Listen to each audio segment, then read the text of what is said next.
It's our 15th anniversary, and while we are 15 years old, some would say young, but my guest on the show is someone who has more than 4 decades of experience in terms of banks, financials, fintech.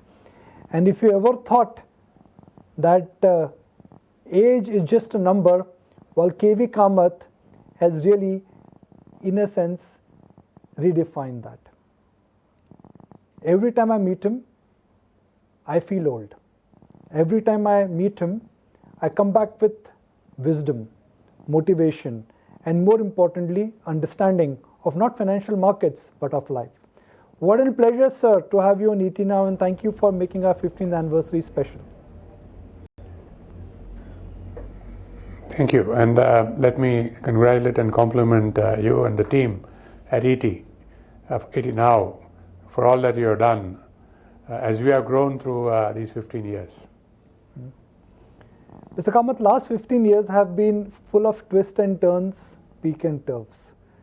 We've seen global financial crisis, we've seen taper tantrum, we've seen the pain of COVID. But next 10 years, barring the unprecedented events, do you think they are looking good for India? Yeah, absolutely, they are looking good for India for a variety of reasons. I think we have stability in terms of our path forward, in terms of leadership. We have stability in terms of the environment, as it were, the corporate environment, which ultimately drives this. It's a combination of government and corporate environment which drives growth. We have clean balance sheets, both at the corporate level and the bank level. And more importantly, we now have monies coming into the capital market, which again will fund India's growth. So the last item here, without which everything fails, is do you have a growth path? Do you need to invest to grow as a country? And I think we need to invest to grow. We have to make up for maybe the last 20-25 years. So we have a huge opportunity to do all that we could have done at a greater pace now. And I think that's going to that will be what will drive us over the next 15-25 years. Mr. Kamath, how do you see the face of financial services changing? One side, we've got last 15 years which were completely dominated by private banks. We've seen great growth in financial inclusion, whether it is DMAT or SIPs, and we've also seen birth of fintech. How do you see these 3 things now coming together in the next couple of years? Yeah, because all these will drive growth, not only next couple of years, but going forward. More important, you will also have the capital market as a driver for growth. Let me just dissect, where will funding for all this growth come from. If we were talking just a few years back, when corporate balance sheets were full of problems and bank balance sheets too were full of problems, I would not have been as bullish, though I'm normally bullish. But today you have a situation where almost any company that you talk to has free cash flows which are good enough to drive their future. They believe that they can meet most of their needs in terms of brownfield expansion and a bit of greenfield expansion out of their own cash flows, with some recourse to the markets, equity or debt, or to the banks for working capital. It's only in infrastructure and very heavy industry that you need outside lending support. I think this is what will drive the country forward as we go along. And this then puts into perspective what's going to happen in the financial services. My 4 or 5 decades of being in the financial services business was primarily bank-driven growth. Banks drove growth. So if you wanted to look at a proxy for what is happening in terms of capital investment, you looked at what was the bank's lending portfolio. Have loans grown? If loans have grown, then yes, capital growth has happened. But that's no longer so. Today, capital growth happens through cash accruals, through equity raising as required, and access to capital markets. So that part is probably going to be so in the future also, except for infrastructure. So where will financial services then, as we understand, go? Basically, it will need to drive the aspirations of the people. the retail at large, and this is so everywhere in the world. If you've seen growth over a period of time, the retail book of banks grow, whereas at some point in time, your growth path, the corporate book starts evening out and then maybe dropping and then dropping significantly. So I would see that same thing happening in India with the retail financial services growing at a faster pace than the corporate side of the book. Then something interesting is happening now, as you mentioned. Who are the growth drivers in this financial space? Historically, it was the banks. Yes, banks will continue to be players. Here again, I think the capital market will come in to provide funding to some of the players who will on-lend monies to the retail public at large. And the retail public will borrow for their aspirational needs. And of course, the lender will need to be cautious that these are meeting aspirational needs within, I would say, a caveat. The caveat being that you have the ability to repay. So I'm sure an equilibrium will be found. At times, today you are seeing you remember that phrase we used to use, irrational exuberance, that in the market. So when you see lending happening at a NIM of 10% plus, I think that is irrational exuberance on both parts, the borrower and the lender. I'm sure it will correct. So I am talking of growth in a balanced way, with in a measured way, both the lender and the borrower understanding the risks involved, and then proceeding to borrow assets. But growth will come primarily from the retail side, with the corporate side mostly self-sufficient and or finding recourse in the capital market. Mr. Kamath, the size of the financial economy now is bigger than the real economy. And for financial market watchers, it's often considered to be dangerous territory when the financial economy is becoming bigger than the real economy. So what are your thoughts on that? I mean, you think financial economy, which is the stock market economy, can it sustain a premium to the real economy in India? Yeah, again, everything is linked to your growth. If you you have a hollowness in this, then you have a problem. But if you're the growth in the capital market, let's take the capital market. The growth in the capital market is linked to what is happening in actual growth in the real economy, then I think you're all right. And you talk of those numbers every day on your channel. You look at where is it that at what PE is there discomfort. Just now we're talking of 21 or somewhere around that. I think for an economy that is growing at, or aspirationally should grow at 9% or so, 8 to 9%, 8 to 10%. I think these numbers are reasonable, and at this pace we are not overreaching ourselves. But if growth stops, or growth slows down, and still you want to have multiples of 21, then what you said, that statement becomes valid. Just now, I think we are in a comfort. It is not, the risk in this sort of growth in the market being of that size is not significant. But do you expect the credit growth on this kind of a base of 4 trillion? It could be in the range of 13 to 15% for next 3 to 5 years. Can it sustain? Yeah, I think it will sustain. And why do I say that? I say that because the unfinished agenda in terms of what we need to do in our country is so large that we certainly can be growing at that pace. And if I pick just one area, and that is infrastructure, the investment in infrastructure, and which is to me is a very, I would say, a very interesting way in which a country grows. The act of investing in infrastructure gives you growth, and thereafter, the fruits of that infrastructure give you further growth. So as long as you have infrastructure which is really needed, and you are investing in that act of investment which creates employment, which creates all the building blocks, steel, cement, et al., and heavy equipment, machinery, so on and so forth, drives growth. And thereafter, the fruits of having put that in place provides you momentum. So I would think that the first 7-10 years will be the act of investment, and thereafter the fruits of investment. Though I said first 7-10 years, the actual act of investment could be longer. And that's why I say that we have a 15 to 20-year horizon. The first 10 years, I think we should aspire to grow at 9% as an aspirational number and work towards that. Thereafter, because the base becomes large, you rightly mentioned that, the base becomes large, the growth number could look slightly lower, but in aggregate terms, investment will still continue to happen. So I am optimistic given what I've seen around the world, history of growth as it were, GDP growth as it were, starting with the East Asian economies very early on, then the Southeast Asian economies, and then around us, countries that have grown. I think we are following on that path in terms of how we are growing, and we can see the growth drivers, and we are ready to meet all those growth drivers. So I'm optimistic that it's long-run sustainable growth at the numbers that you mentioned.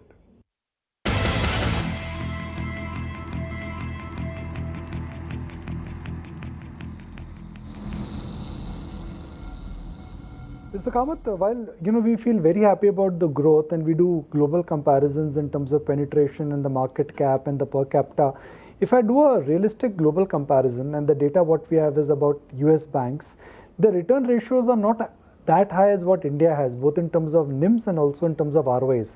So do you think it's a matter of time Indian banks actually will also align with global banks and especially the US banks in terms of spreads and NIMs and ROA?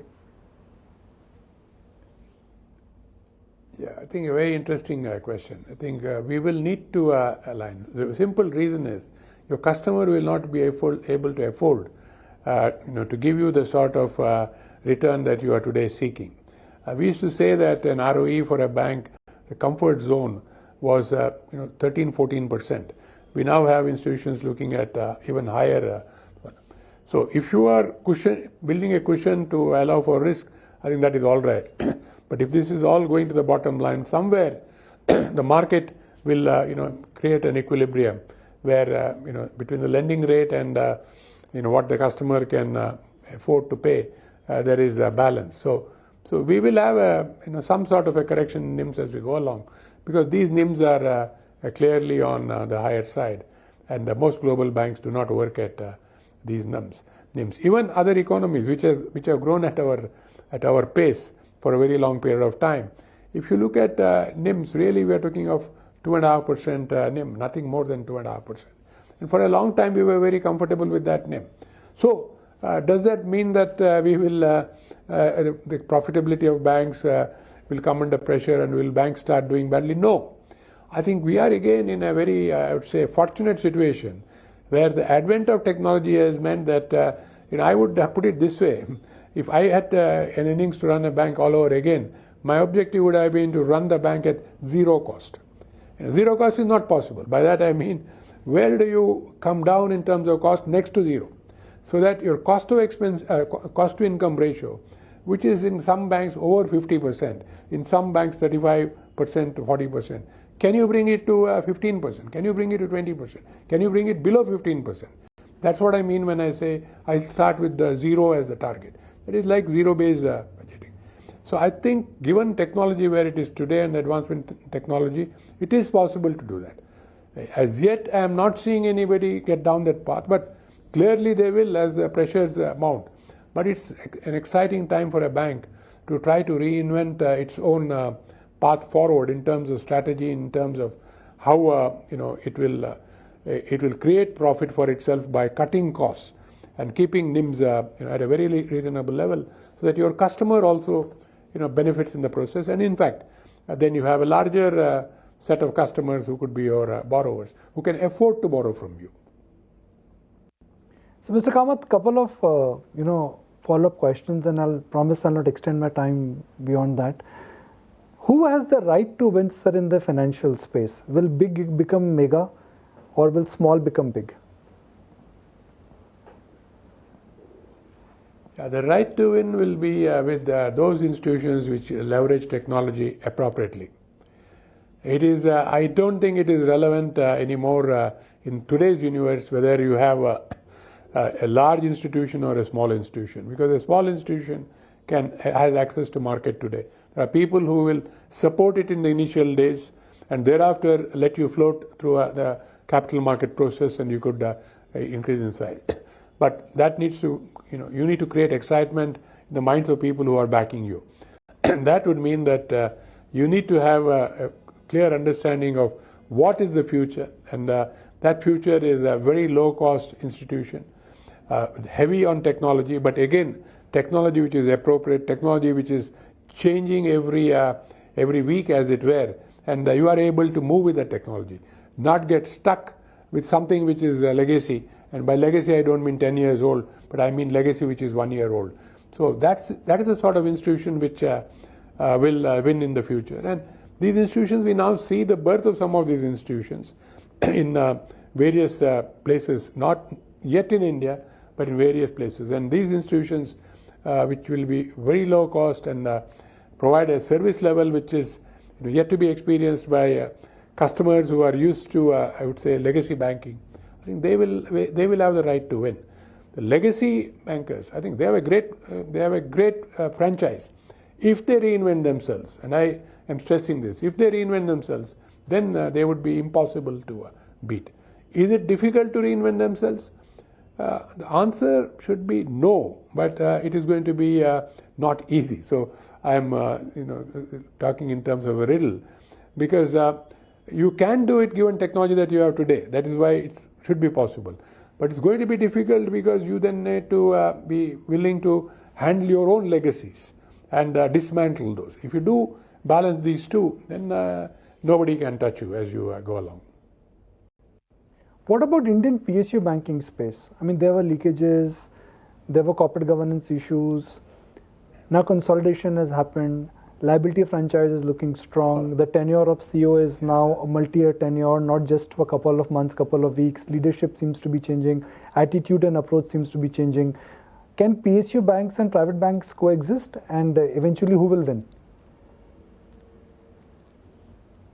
Yeah, I think from what I have said, clearly everybody can coexist, whether it is a PSU institution, it's a private sector institution, or a startup. I think there is space. But the general conditions for doing well would be the same. Would you be in a position to handle legacy? And this is equally for private or non-private banks. If you are in a position to handle your legacy, particularly technology legacy, then I think you will compete as well with others. I think earlier on we'd say there is a technology imbalance. People know there is no imbalance today. I think on all these fronts, every institution has equal access to the marketplace, and there are enough professionals. So yes, they can coexist, but all institutions, including the startups, that is the digital startups, will need to say that we will disrupt legacies as they happen, and old legacies for sure. I think that gives you the right to win and to continue to stay in a winning position. And final question, sir. You are at us, you essentially are completely aware of how digital transformation is happening in the areas of distribution, in the areas of lending. 3 to 5 years from now, given that how digital India is picking up and the kind of products Jio Financial Services would be launching, where do you see disruption happening in the financial services? Yeah, again, I won't talk about JFS, that is the CEO's job. But let me talk of in an overall picture, and there are several players who are getting down this way. We just start with looking at UPI and the disruption that it has wrought. And the fact that today payments happening in real time, the banks have no float. So you have seen one level of disruption happening. I think this is going to pervade in all areas. Today, you could lend to somebody on the basis of his, holdings that he has in dematerialized form or in a mutual fund. All this is straight through. So who would have imagined that this would have been possible? Really appreciate your time. So glad you could join us on this very special day. 15 years old for ET now, but every time when we meet you, while you give us a new thought, perhaps a new way of thinking, and you always guide our viewers in terms of what we should expect next in terms of financial services. All good wishes, and congratulations again on 15 great years, and all good wishes for the future.